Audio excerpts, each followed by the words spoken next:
Salut les gars, c'est Babookman, votre Spiderman de Wish, qui kiffe tout ce que vous kiffez. Aujourd'hui, on va parler un peu de One Piece, mais surtout de Luffy, avec son Gomu Gomu no Mi, et du vrai pouvoir qu'il aurait dû avoir. C'est parti, on y va. Dans cette vidéo, je vais vous dire quel aurait dû être son fruit du démon. Go! Alors tout d'abord, comme vous le savez, Luffy a plusieurs niveaux de gear. Du 2 jusqu'à le bouclier en scénario 5. Mais de base les gars, c'était un paramécia, fruit du démon corporel, capable de modifier son corps comme il le souhaite. C'est pas moi qui le dis, c'est le wiki. Mais bref, si Oda, ce bon vieux Oda, avait vraiment exploré le Gear 4, Luffy aurait eu 50 000 formes de Gear 4. Donc je pense qu'il a tout simplifié et tout mis dans le Gear 5.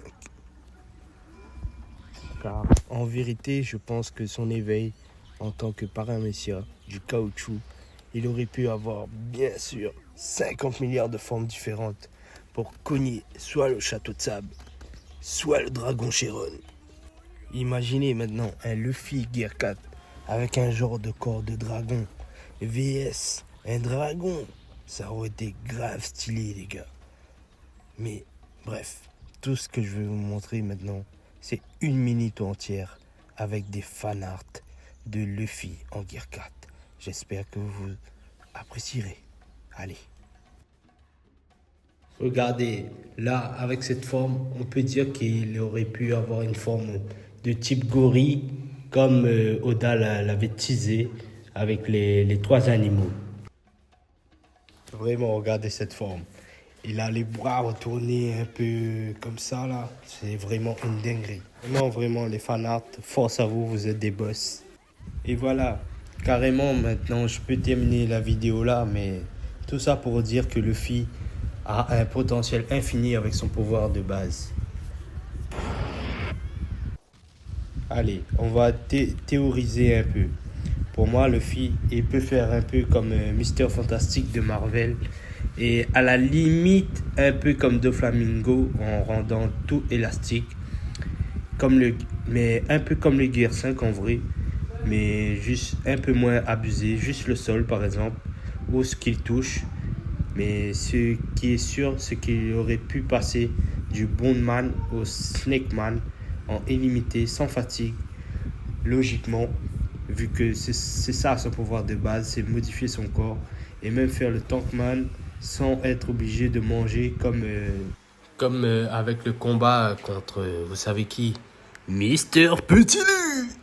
Bref, maintenant on va imaginer les gars, on reprend le combat contre Kaido avec toutes les formes de Gear 4 qu'il peut enchaîner sans limite. Et tout ce qu'il peut faire et tout ce qu'on a dit comme Doflamingo. Allez, vous allez dire que c'est mid et que je suis KO. Mais les gars, de base, c'est ça son vrai pouvoir. C'est le caoutchouc. Donc en vrai, il aurait pu être comme ça. Il aurait enchaîné les dragons en Bone Man, en Tankman, en Snake Man. Tout ça avec le Haki des rois revêti.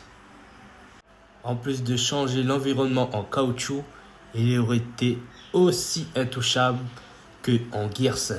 Bon, peut-être j'abuse un peu. Mais voilà, c'était tout pour moi. Désolé pour la qualité de son et la qualité d'image et de montage, etc. C'était ma toute première vidéo. Ben voilà quoi. Et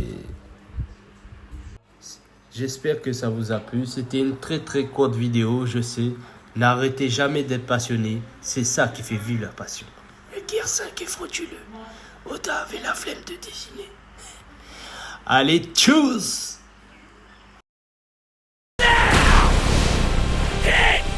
Snake Man, Diabo! Snake Man, je t'aurai, Kaido!